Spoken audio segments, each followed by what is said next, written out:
Welcome back to Body Talk with Becks. This week, my mom is back in the studio with me to continue talking about my journey after getting the Mitrofanov.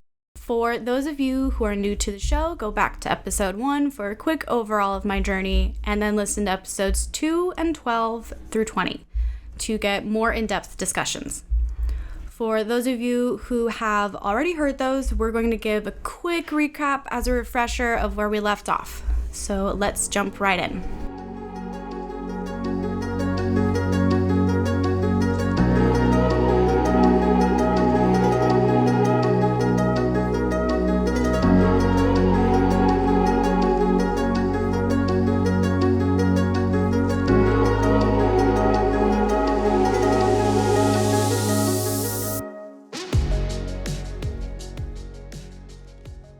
Okay. So, should we just start with a quick recap? The plane landed. Yeah, I think we start with when the plane landed, because that was it was such a joy to come home, and I was so excited to get out of that hospital and out of that situation and just bring you home. And that feeling of relief and happiness just absolutely dissipated while we were still on the plane. So we'll start there. Emotional whiplash going on there.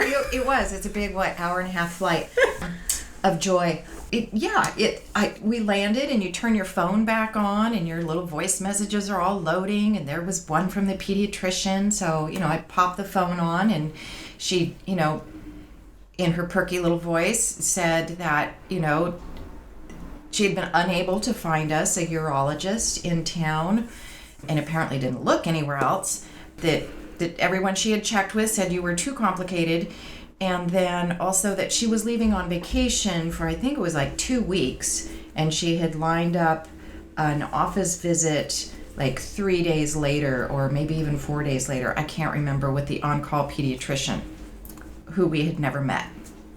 And there you go. So that was where we landed, and then it was, get in the car and come home. Yay! Yay. You're home with no help. No help whatsoever. And that being said, visiting nurses had already delivered medication here, and they were here within hours of you being here. They were here and, showed me how to do the medication, because they had not showed me that in the hospital. So we had lots to learn. Yeah. So, and they were wonderful. They were absolutely wonderful. So... yeah, they came almost every day, didn't they? They came every day. Yeah, they came every day. You were on medication. There was one every 12 hours, and then there was one every 8 hours, and they couldn't be next to each other, so they were spaced out however that works. So there were 5 shots all spaced out, and there was something that wasn't supposed to be too much in your bloodstream, and so there was this blood test, and that's what they came and checked every day to make sure that you weren't getting overloaded of something. Yeah. It's all a blur. It's absolute blur. There was no sleep. Except for the part where it's just terrifying trying to plunge that medicine into the system but not go too fast. Yes. They didn't want me to just, it wasn't just let's just give her a shot. There's the little saline, which is just a nice little plunge. You fix your, I had your medication completely separated in the refrigerator, so I didn't give you the 12-hour one accidentally on the 8-hour schedule. Anyway. Yeah, I was supposed to plunge it over 20 minutes. So it's this tiny little syringe, and you just have to, it's okay, so it's not like a quick plunge every 5 minutes. I was really trying to do it right. I was trying so hard to do it right. and just to sit there and chat with you for 20 minutes 5 times a day while we're just laying there waiting for me not to have some sort of thumb spasm and kill you with a solid blow of whatever that would have done to you. I didn't even ask what would have happened if I had had a thumb spasm.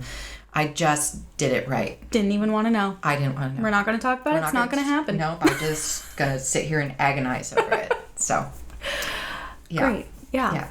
And then also that means, just because we were home, I couldn't go back to work. Right. We're plunging medicine into you constantly. Right. And you were just this little waif in the bed that didn't do had anything. Zero energy and yeah. Zero life. Yeah. I remember lots of blankets out in the back lawn with a book. Yes. Yeah. That was my fun for the That summer. was a big adventure. Yeah, that was the big adventure, would have been to go to the backyard, because a lot of time was just spent in here, in your bedroom, in bed, or on the couch in the living room. Yeah. There wasn't a lot of anything else. Nothing really energetic until, the medication, that probably only lasted like a few weeks. I think that was 2 weeks. Yeah, it was about. And then, of course, the VNA came to take out the PICC line. Yes, they were very patient with you with that, too, because that was an ordeal. Yeah, I don't remember that. That's pretty blocked from my mind. Yeah, pulling that tube out was, as much, I don't want to say as much fun as putting it in, but it was, it's right where you can see it, it's right there next to your heart. And so it was hard to get you to look away and not agonize over it. But they were very patient. They were very sweet. And then they were gone. Then we were by ourselves. Then we were by ourselves, truly by ourselves. So it was interesting. Or scary. And scary. Yeah, it was. Yeah. Yeah. And then, of course, on top of that, we're cathing. Yes. And measuring everything. Yes, we're still measuring everything. So we had a little chart in there, and you would pee in the hat, and we would measure that, and then you would cath, and we would measure that. And the idea was to see what the residual was, what you weren't able to naturally express. So there was lots of charts and lots of measuring cups in the bathroom and trying to keep everything sterile. And you really could not go to work. No, it was pretty funny. It just wasn't what I had expected. It wasn't what either of us had expected. Yeah. You were going to have surgery. You were going to go back to school in September. Everything was going to be hunky-dory fine. And that's definitely not what happened. That's definitely not what happened. So, yeah. Okay.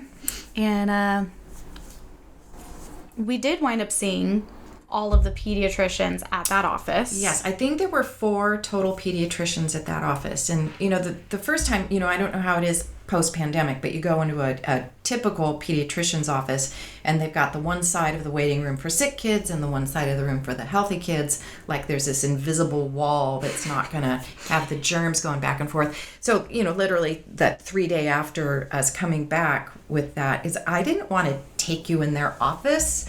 You were just I just can't even tell you how pale and just frail you looked. Oh, and my immune system is already so compromised. Putting me in a room with a bunch of other sick kids probably wasn't the smartest idea. Yeah, so I went into the front desk and said, come and get us, we're in the car.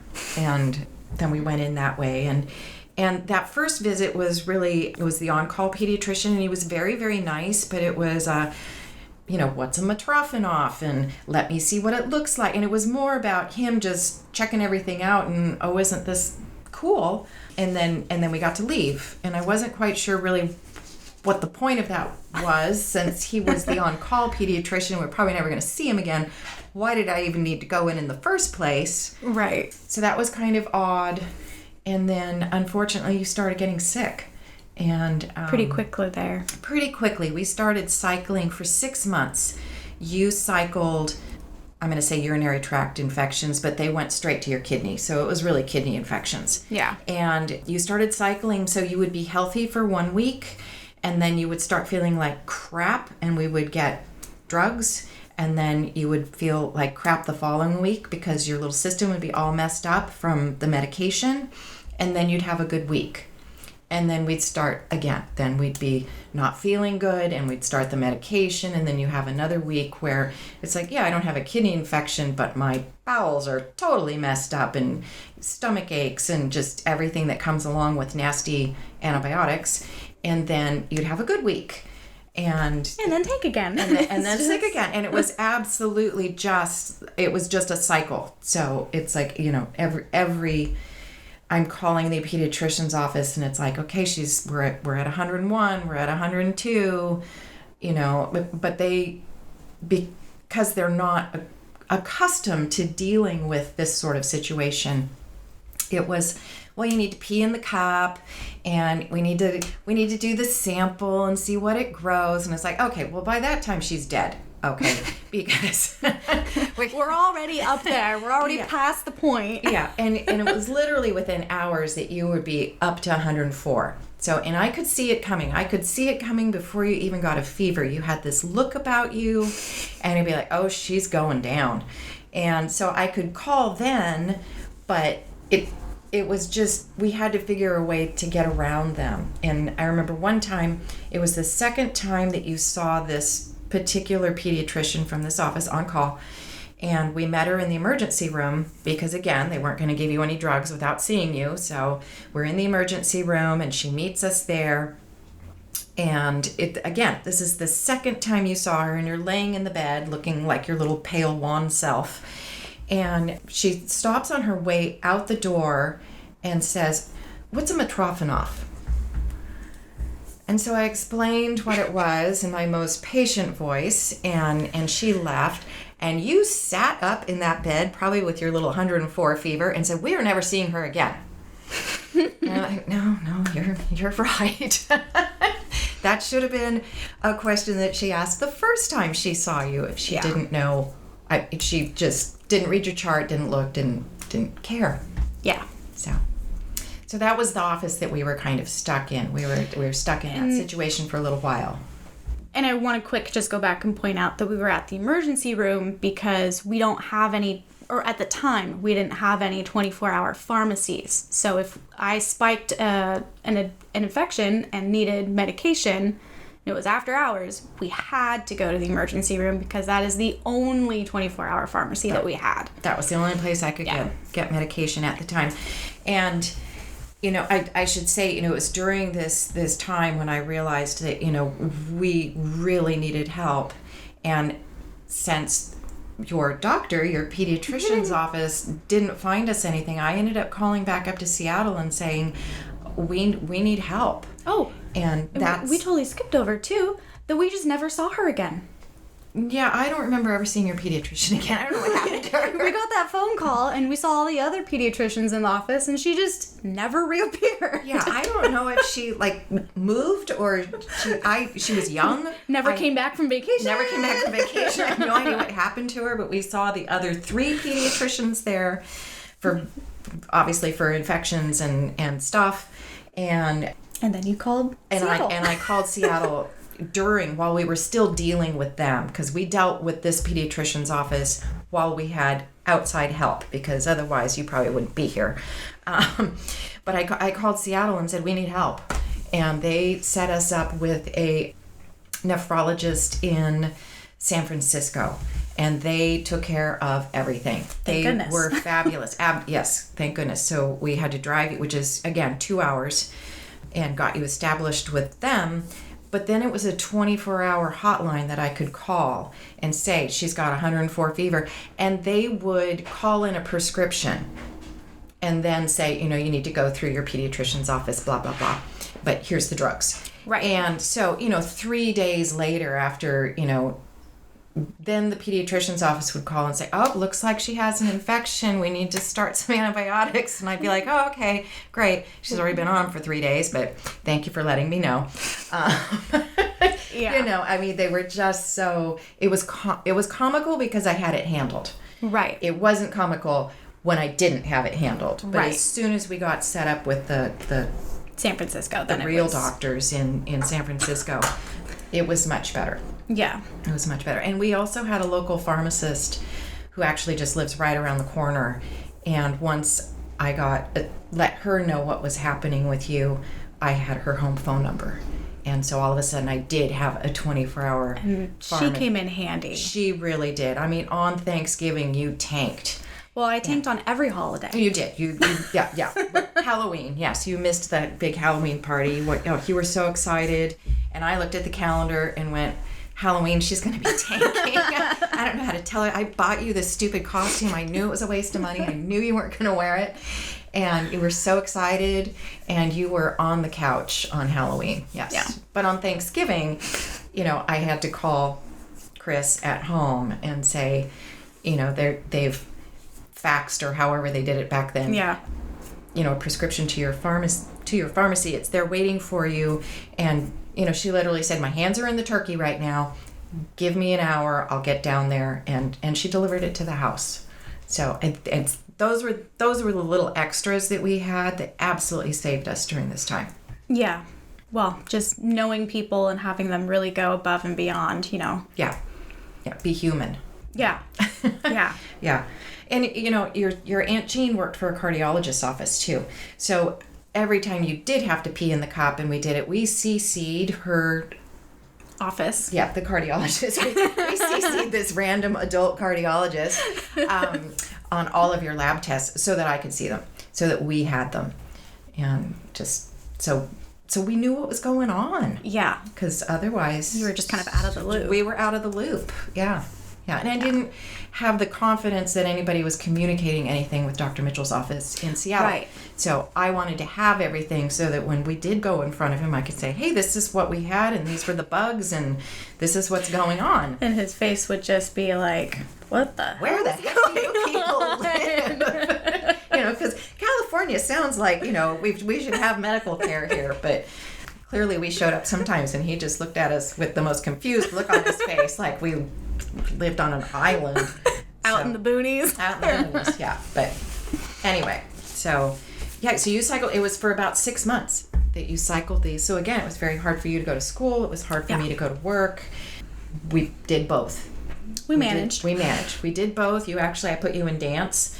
And for a while, you were convinced that it was dance that was causing the infections because you would only go to dance. You wanted to quit dance, actually. Our dance major here wanted to quit dance because you would be feeling good for that 1 week and you'd do all the dance classes and then you would tank. So in your little brain, you connected that to the dance class. Oh, I know. I don't remember that. Yeah, I remember trying to explain to you, it's like, honey, that's not it. Just go ahead and go. It's okay. So, and they were very sweet. They just let you sit out and do what you could. A lot of times you were just watching the dance classes. Yeah. So, but you were there. That's so funny. Yeah. Kids' brains. Yeah. Yeah, so you did that for a good 6 months. So that was fun. And then all of a sudden, for whatever reason, they just kind of cleared up. And when you went in for your 1-year checkup to Dr. Mitchell, we were able to say you hadn't had any infections in 6 months. So that was pretty fabulous. Yeah. And you were having just mild leaking on physical activity and nothing that a light day wouldn't cover, but a little minor. And then you were having a tiny bit of reflux up into the one kidney. So he did some deflux injections and that was it. That was your 1-year checkup, was just a little injection here and there, and good to go. Good to go. Yeah. But you were battling also during that first 6 months fatigue, severe fatigue, and even the 6 months after that you had severe fatigue, probably just from all the weight loss and the endless infections, obviously just knock you for a loop. But then you also started throwing up. I think that's what we skipped. I think that's you randomly started throwing up. And it was every morning, first thing, you would throw up. If you ate anything, you would throw up. And that was something that I was able to ask the San Francisco doctors about when we were up there one time. And they thought it was most likely due to SMA. And it was one of the little, as you like to call it, baby doctors. It was a baby doctor. The student doctors. Yeah, and she had just finished a round in eating disorders. And so this was common in a rapid weight loss. They would lose this little fat pad. And I can give the definition here because I looked it up. But SMA is superior mesenteric artery syndrome. Sorry if I butchered that word entirely. But it is a digestive condition that occurs when the duodenum, which is the first part of the small intestine, is compressed between two arteries. And this compression causes partial or complete blockage. So symptoms can vary based on severity, but can be pretty debilitating. Symptoms can include abdominal pain, fullness, nausea, vomiting, and or weight loss. And SMAS is typically due to loss of that mesenteric fat pad. So it's the fatty tissue that surrounds that artery. And the most common cause is significant weight loss. So after having a huge surgery and 6 months of infection. Yeah. And it made sense. Yeah, and this was during the infection. You lost a ton of weight during that. So, I mean, I was able to pick you up and carry you around, and you were, what, in 11. Fifth grade? Yeah. Yeah. So That's a little scary. Yeah. So, you were very delicate. So, what they suggested, and, you know, she just mentioned that, and he's like, well, let's try this. So, I don't think you were officially diagnosed with that. They said, if this works, and this is probably what it is, we just need to get some weight on her. So I was never supposed to let your stomach get empty. You all of a sudden went on this like 3-hour feeding schedule again. So in the middle of the night, I had to get up and feed you something. So I would wake you up, and I have to wake myself up. So I would feed you, you know, when you went to bed. I would feed you before I went to bed. We would wake up, and it was either at 1 or 1:30. I can't remember. But I would wake you up, and the only thing, you're going to eat lying down, and I'm going to be able to persuade you to eat is going to be ice cream. And usually it was cookie dough ice cream. So, it was one bite for you and it was one bite for me, because I kind of felt sorry for myself. Reasonably so, I think. So it was one bite for you, one bite for me, one bite for you, one bite for me. And then I would get up at 3:30 or 4 to get ready to go to work. I would feed you again. So I must have fed you at 1. And then I would feed you at like 4:30 before I left. And then I would try to get back before 8, where I'd feed you again. So we were on this little, and then I would take you to school. So, and that's also where we started going to that one bakery before school every day, because you got to eat whatever you wanted. I didn't care. Any type of fat stuff to put anything whipped cream on your hot chocolate. I did not care. I just wanted you to gain weight so you'd stop throwing up. I wanted that too. Yes. Just wanted, you just to feel better. So it was like, whatever. So. Yeah, and I just want to throw in there, because this bakery was so fantastic, and I really wanted a chocolate croissant, and they didn't have chocolate croissants. They just had croissants. So we would bring in chocolate from home and have them slice open the croissants and put chocolate in it and melt it for me. Yeah. And then he started ordering chocolate so that he could make chocolate croissants. Yes, but he was horrified when he saw what I was asking the people to do, because it was it was American crap chocolate apparently that I was using. This was a German bakery, and so he had chocolate back there because he made chocolate croissants on the weekends. He just didn't sell enough of them during the week, because apparently children aren't normally coming in during the week at 7:30 in the morning before school every day. So I would ask their front desk. I would ask their reception customer service person. There you go, the little person there, to slit the croissant open, and then we would unwrap just like a little tiny Hershey's bar, and we would stick that in there and have them melt it in the microwave. And he came out one time, he was just horrified. So he started slitting them open and putting the nice yummy chocolate in there for you. And he did that every single time we went in there. Sweet man. He was a very sweet man. Very sweet man. Yes. Again, just finding those local people who just... Yes. Yeah. Very kind. Yes. Yeah. So I guess that leads us to where all the skin problems come into this. That was, I believe, a full year after. All of a sudden, so I mean, you had that D-Flex injection and you were good to go, and you were in school. We were still dealing with a lot of fatigue at school. Yeah.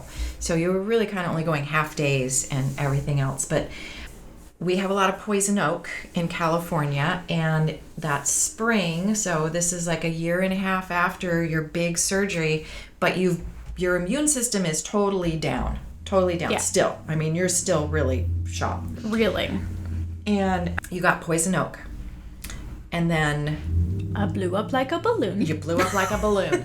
And so all of a sudden, we're dealing with just allergic reactions to the poison oak, allergic reactions to the medication they're treating the poison oak with. We're dabbing stuff topically on you. You're taking stuff orally. We ended up, at this point, you don't have the pediatrician's office anymore. I took you to the doctor's on duty, because you must have ended up with it on the weekend, or in the evening. That obviously I needed something right away, and we ended up at Doctors on Duty, which is a little kind of like an urgent care situation. It's a franchise, I guess, or something, but it's just a little urgent care. And the doctor in there said, "You can just bring her here. I'll see her." And gave us his hours. And so we were just going to this little Doctors on Duty for quite a while, and it was a year and a half of skin issues. And at one point it got so bad they were thinking it was staph. They were thinking it might be MRSA. You were just head to toe. You'd get better, you'd get poison oak, we would start all over again. I swear I wanted to burn all the poison oak in California. I was so frustrated because we would just get a handle on it and you would end up with poison oak again, and then we'd just be in this huge cycle. And literally it went on for a year and a half. And at one point when they were trying to, get a handle on the staph situation, I had to spray you down with that orange stuff. What's that orange stuff called? The iodine something. It's Providone iodine. So that's the stuff when you're at the doctor's office and they're going to stick you with a needle or anything. It's that like orange stuff that they put on you to clean the area first. Well, we had it in a spray bottle. Yes. And you would stand in the shower in all your glory there with your arms out, and I would pretend we were doing a spray tan, because this is horrible. This is, you're, I think, 6th or 7th grade. This is like such a hard time with just how you feel about yourself anyway, and here you just are feeling like a leper. And so I pretend it was a spray tan, and we would just orange coat the entire shower and turn around and do the other side, and then you had to stand there, and it was cold. Yeah. It was cold, and you had to stand there. It's not like I was going to heat it. I don't even know if you can, but you'd have to stand there for like a minute or 2 minutes, or I don't know. It seemed something it always seemed like a long time. And then we would spray you down and the shower down. Everything down, get rid of all the orange. And we had to do that twice a day, I think. We had to do that twice a day for a while. And it's one of those things where, you have to eyes closed when you're spraying the face. Mm-hmm. And I was trying to make you laugh, so that wasn't, helpful necessarily. I was just trying to make you not feel horrible. Yeah. So that was fun. That was fun. A real bonding experience. Yeah, so that went on for a year and a half. But other than that, the bladder infections weren't so bad. We tried I was actively really trying to find you a doctor. I was looking at not just pediatricians at this point. I'm looking at adult doctors. I'm looking at anybody who might want to be excited about you. We had a pediatrician house call doctor for a while. I want to say we only had him for like a month when you were we were still dealing with infections at that point. I was asking everybody for referrals. Yeah. And unfortunately, a lot of good doctors, they're full. They can't take on anybody else. So I was getting a lot of that. That was mostly the GPs, the adult doctors. Do you want to go back to the home visit guy? Oh, I really liked him. I wanted him to do well. He was very sweet. I remember that. He was very sweet, and your aunt and I always really wanted him to do well. And unfortunately, we both worked in doctors' offices and in labs, and so kind of knew basic sanitary things that should be being done, and he wasn't doing that. He would set up his little lab in the bathroom, and I would watch him test the urine, and it just, I really wanted to like him. I wanted him to do well. So we had him for about a month. And then, thank God, we found, your current doctor who's not ever allowed to retire. Yeah, I don't think she knows that. I think I need to tell her she's not allowed to retire. Yeah. And your Aunt Jean and I went in to, quote unquote, interview her, but really, we'd been turned down so many times that we felt like she was interviewing us, and she was telling us all about herself and looking at your case and what she might want to try for your skin stuff, and at the end of the appointment she's like, Can I be your doctor? Yeah, can I be your doctor? Would it be all right if I was her doctor? And Jean and I were just floored because yes. Yes, A, you have an idea of what to do about this whole skin thing, and B, I can't. You're not running the other direction. You're not running the other direction, exactly, and you seem like really intelligent and tracking, which was just a whole new thing. So, and she's still your doctor, and she's been absolutely a godsend, and she's not allowed to retire. No, she's brilliant. Yeah, she is brilliant. Yeah. Stepped up on many occasions. Many occasions, out of state. I mean, she's taken care of you when you've been away at college and all the way across the country, and she's a phone call or a Zoom away. Absolutely amazing. Yeah. So I think that brings us around to just talking about schools and kind of how we handled that, because again, I was in 6th grade, 7th grade, all these things, and how do you do school at the same time, you know, when you're not there? Yeah. When you're not there. Yeah, exactly. It really depends on the school. You were, for the most part, once you hit antibiotics, you were able to go back to school. You tank, and then 2 days of antibiotics, I could put you back in school, but then we'd have the intestinal distress, so you're going to miss a couple more days, and then you feel good for a week, and you're there, hey, and then we do it again. So, and you had, like I said, you were throwing up, and you were so fatigued. So that first year, which was I think 6th grade, you were really only there half time. But in 6th grade, at least here, you had one teacher. Yeah. Well, the school I had was very small. Very small, and just was willing to work with us. Yes. On what I could handle. Yeah. They were excited when you came in. They didn't care if you were late. They were just excited that you were there. Sent homework home with me so I could do things at home. I mean, they were really great. Yeah. Yeah. And there was, they sent things home, which made all the difference, because there were, even if she's not feeling good, I'm going to take her home, they would send everything. We could get it back within a couple days, either with or without you. Yeah. So they were very, very accommodating, and I think you stayed up completely on your studies that year, even though you were only there 50% of the time. You were caught up to date. Yeah.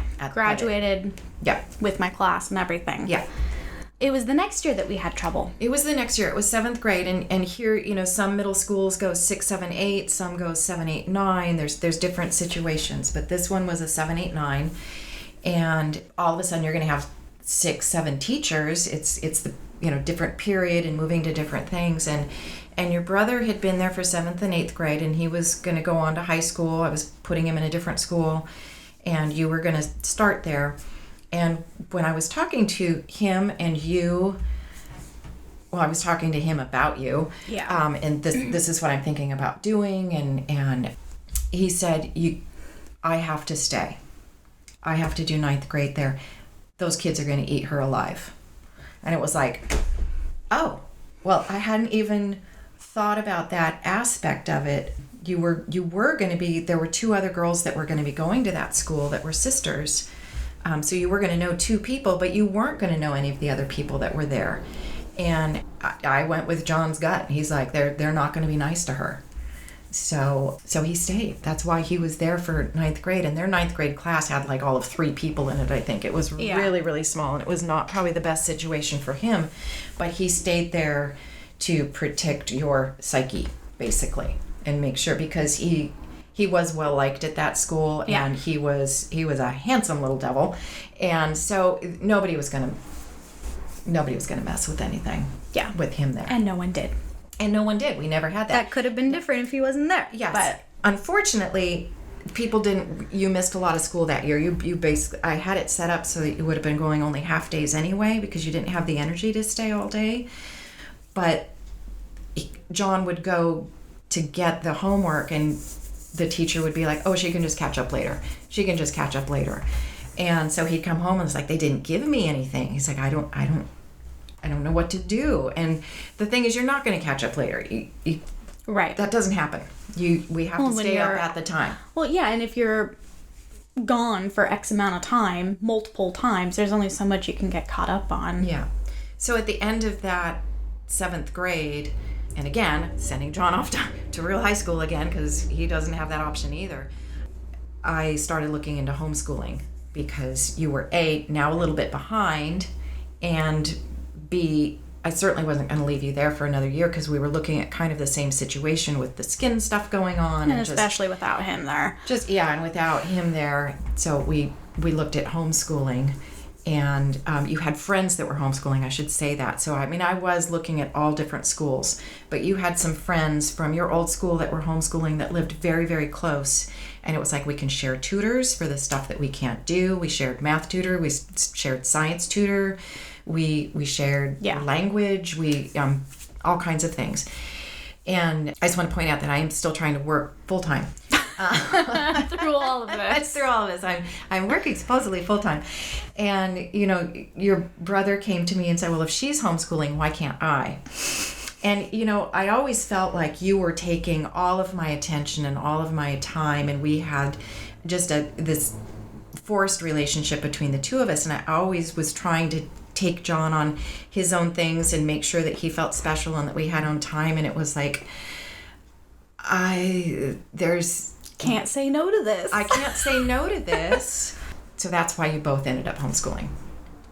So, and no, I'm not a math whiz or a science whiz or anything else. I know, God bless your grandfather was a university science professor. Yeah. So he took care of the science and he took care of all of that, and we had math tutors and And then I just put you in the community college as well. Same with John, yeah. Yeah. So we got by. You both are college graduates, and so there you go. Yeah. It worked for us, but it was very daunting, and I had a lot of people question my decision on doing that because I was working full time and already had the medical distractions, and now all of a sudden I'm going to have two.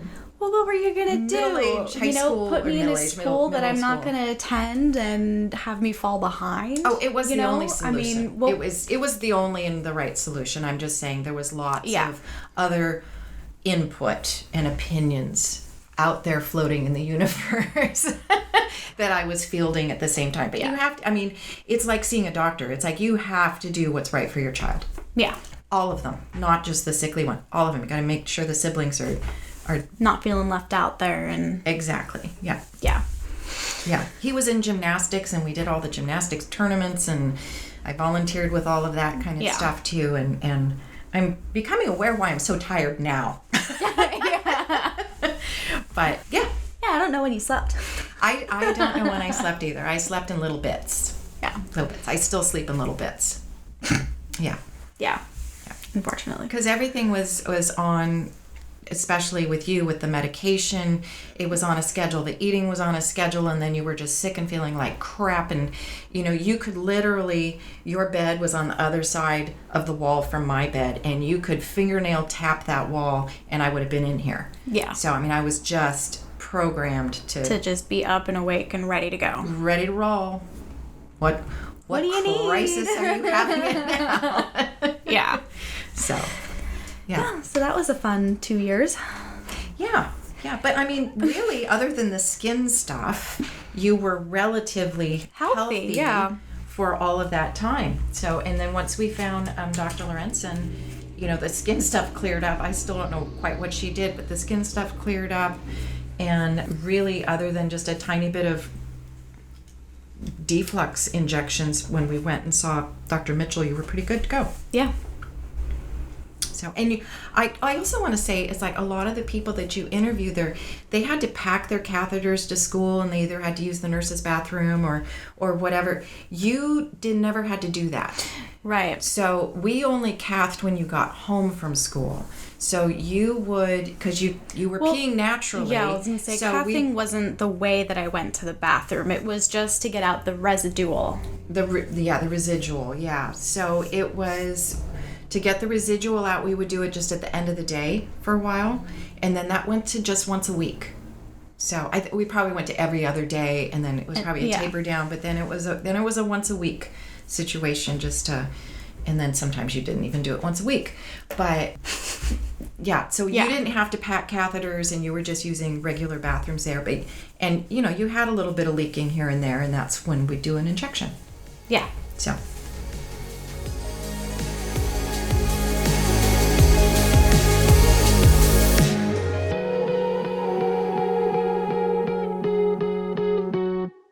Thank you for listening to this week's episode of Body Talk with Becks. I hope you enjoyed hearing from my mom again and hearing more of my story.